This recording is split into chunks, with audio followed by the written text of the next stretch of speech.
name's Dilly MacFarlane, and this is the Alumni Special, and a very special edition of the Alumni Special at that.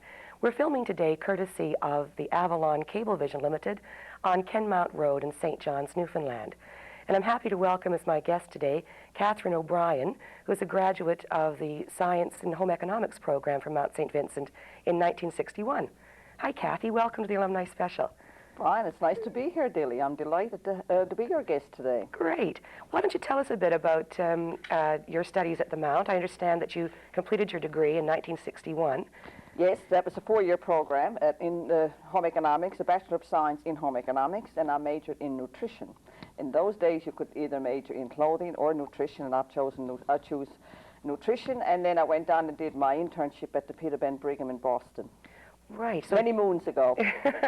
So tell me what the program was like when you were studying there, Cathy. Well, I'm not that familiar with the program that you have today, but I understand it's quite substantially different than when I went to the Mount back in the heyday. My program at the Mount consisted of a lot of science subjects and in-home economics and clothing and nutrition, and we did quite a number of labs, if I remember. In fact, it seems like every afternoon when I was sitting in a lab for my 4 years at the Mount. But I can say they were probably great days, and I would, safe to say, probably maybe the best days of my life I've spent at Mount St. Vincent. You made some good friends there, did you, Cathy? Yes, you certainly do, and I enjoyed my 4 years there. Maybe not at the time I was going, but reflecting back, they were sure great days. Who were some of your teachers? Well, it's mostly sisters. Mm-hmm. The Sisters of Charity, of course, were teaching then, and there was not as many lay teachers. Now I guess it's reversed, but when I went, I guess we had Sister Lua, I remember, taught me biology, and I understand she's still there. Sister Evelyn was my chemistry teacher. I'm just trying to remember some of the, Sister Frances Carmel was the dean. Sister Frances Assisi at that time was the president of the Mount. So these are just some names I can think of. Was Sister Greta Conrad there then? No, not that I can recollect. Oh, I see. Yeah, so what was your daily routine like? You lived as a resident student, I was I was in residence for the 4 years there. The routine, we think, bridge was a big part of it, I can tell you that, when I went to Mount St. Vincent. Where did you play bridge? Down in what we call then the smoker. Mm-hmm. Because we had a room to smoke in. That's the only place you could smoke at the Mount, was in the smoker. And it seems during those years it was the fad. You know, bridge was the fad. Whether it still is, I don't know, but we played a lot of bridge other than going to class. We go to Newman Club Sunday night. We had to sign out, I remember, and sign in. So I think times have changed since I've been to the Mount. Well, you know, it's interesting because the smoker that you're referring to is actually where the development office and where the alumni office has been for a long time. Is that right? We've just recently moved. And correct me if I'm wrong, wasn't there a collection of porcelain Madonnas and engravings on the glass bookcases along one wall? And there was a large floor radio and some comfortable furniture.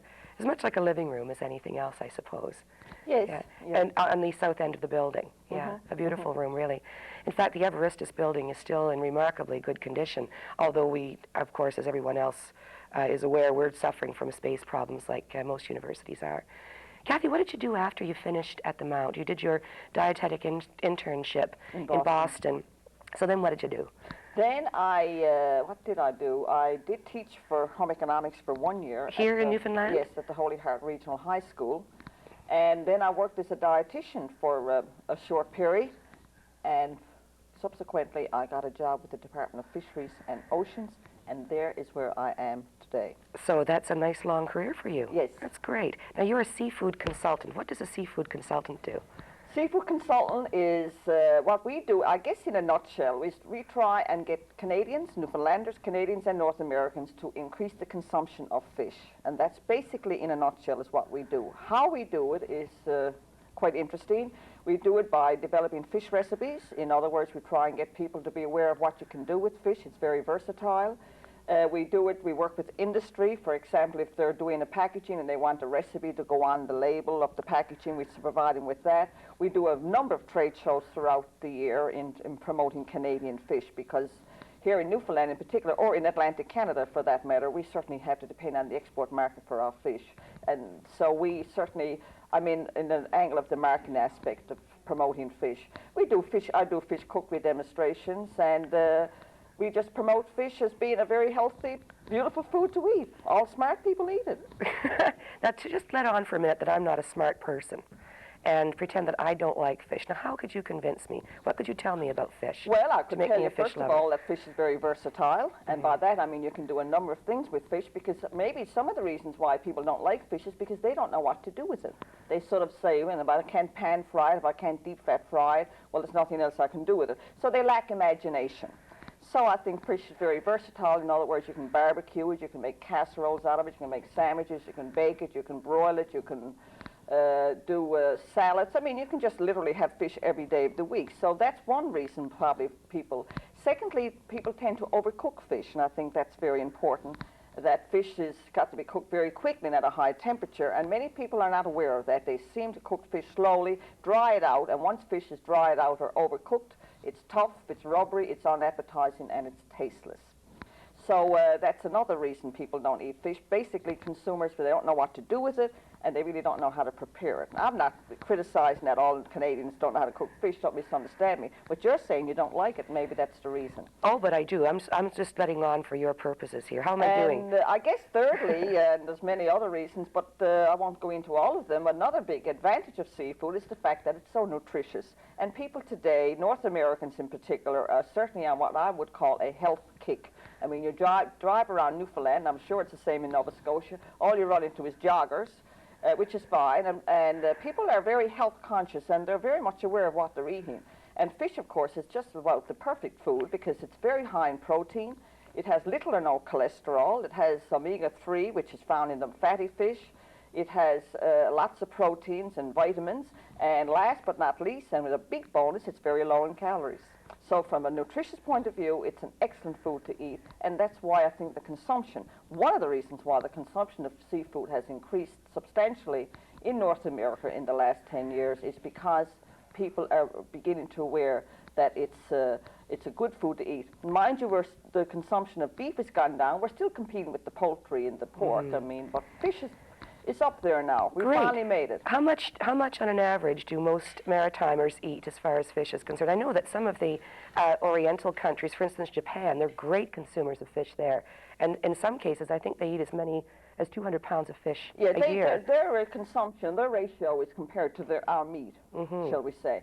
For the Maritimes, I really can't tell you, but I can tell you for Canada, because we haven't broken it down into areas or regions, but it's gone up, and if our memory serves me right, it's probably about 14 or 15 pounds, whereas 10 years ago it was only 11. So it's gone up substantially. Oh, people are eating more food. I still don't think consumers are eating that much of it in the home. Where the increase has really come into is in the food service industry. In other words, when people go out to eat. Seafood seems to be what they go out for, and that is a fact. I mean, most seafood restaurants now, you have to have a reservation to get near them. Yeah, and there's some dandies here in St. John's too, isn't there? Very good. Yeah. Tell me about some of the work that you've been doing in developing varieties, the marketing of certain varieties of fish that aren't commonly used. In other words, the underutilized species. That's right. Well, we have... what are some of these underutilized species? For for example, not today, but say 10 years ago, I was doing a lot of work with crab meat, because crab meat was not used in Newfoundland commercially. Now we're doing some work on the underutilized species, such as dogfish, which is considered northern shark, or mackerel. And when we do that, we just simply do some recipe testing of what you can do with it. One advantage of seafood is, and most of the recipes that we develop are, we call them just say 2 pounds of fish fillets, so you can substitute any type of fish. And that's what I want people have to be aware of, you know. We don't say any more 2 pounds of cod or 2 pounds of flounder or 2 pounds of sole. We simply say 2 pounds of fish fillets. Therefore, you can use pretty well any type of fish. And you're encouraging people to get creative with the fish, too, again. Yes, here again, this is where I'm just trying to say that people are used to think of seafood, they think of pan-fried fish, and that's the only way they can do it. Nothing can be furthest from the truth, because all seafood lends itself to a wide variety of dishes. I know that... And it's delicious. And as a hostess and as a mother or whatever, you'll be always well complimented when you serve seafood. Guaranteed. Great, it sounds good to me. I know that at the Mount they've been working on some areas of research developing ways to utilize fish in the third world as a high source of protein for underdeveloped countries. And at one point they developed a hot dog Yes, That I've heard about that. I've never tasted it. Well, but I did hear. have, and they're darn good, and they're very, very flavorful. As you mentioned, you know that you're eating something that's seafood, but it certainly isn't anything that my kids wouldn't eat. They would love it. I'm sure they would. Yes, you see, the fishing industry is becoming very conscious of of new products. For example, you know, the market is out there. People want a fish breakfast food, so now they're coming up with fish sausages, fish cakes, fish patties, what have you, and you go to a trade show where there is seafood, it's just amazing what's being developed and which we will find on the market, I'm sure, in the near future. Yeah. Squid, for example, is becoming very common now. Yes, and Europeans. At one time you would not get anyone to even look at squid, but it's in great demand. Yeah. The Europeans have been eating this for yes, a number of years. Europeans are fish eaters for many, many centuries as compared to North Americans. But as I said, because of the nutritional value now and the fact that people are aware of what you can do with it, and in many ways it can be served, that fish is certainly on the upswing. No question about it. It's great. Tell me about fish packaging. How has that area of the industry developed in your experience over the 20 years that you've been working with the fisheries very much people? so, because you go to one time you go and buy seafood in a supermarket, you probably would see it in a styrofoam or a cardboard container with saran wrap on it over it, and you probably see that to a certain point now. But packaging is becoming very important because people shop with their eyes. I mean, it's psychological. If something looks good, it's in an attractive box or packaged, they're apt to buy it. And also we are getting into vacuum packaging. So it's becoming important. They know it now. Companies that are getting into the fish know that they have to have an attractive package for the consumer to buy. Consumers are getting into very sophisticated shoppers, and we have to realize that. Tell me about how you can tell if fish is fresh, because I understand that is the key with fish. Of course it is, and I suppose the easiest, the simplest, and the best way is odor. Smell it. Really? It's as simple as that. Now, there are other things, I mean, if for whole fish, what to look for in the eyes and the gills, but basically the odor will tell you. Fresh fish has a very mild characteristic odor, and I don't think I have to tell you what stale fish smells like. We all know it. So how do you see yourself, what do you see happening in the Department of Fisheries and Oceans here in Newfoundland in the coming years? I mean, you're preparing for, I think, probably a big upswing in the fishing industry. Well, it is there now. I mean, our markets are tremendous. The only thing that's is a problem, and I'm not in a really great position to talk that much about it, is the supply. I mean, that's the big problem in the industry now. It's not the markets. We can sell anything that comes out of the ocean, but we have to get it first. So supply is a problem, not only in Newfoundland, it's in Atlantic Canada, overfishing, and so that has to be very much programmed, and they are doing it, I might add. But that's the problem, not the markets. Well, I understand, too, that there is some concern about the lack of fishermen, that young people are not getting into the business now because it's darned expensive and it's dangerous and it's risky. From any number, it's an expensive business to get into. I guess it is like any other business. I couldn't say, but I would say common sense would tell you, yes, it is. To get a boat and the nets and all the equipment, obviously, is an expense. Yeah. But people, I mean, a lot of young people are into the industry. It seems to be a way of life that people can't get away from. If your father and your grandfather were a fisherman, they want that, and they certainly, that's it. They'd sooner be fishing than doing anything else. So Cathy, do you do a lot of traveling with your job?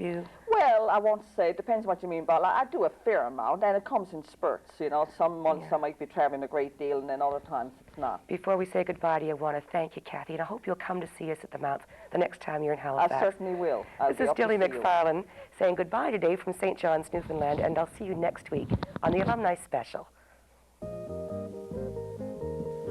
This show marks the end of our 13-week season for 1986-87. I'd like to thank the wild and crazy production crew here at Duet and the many viewers who have shared their comments and suggestions with me. I'll look forward to another season beginning in September in '87. Till then, bye for now.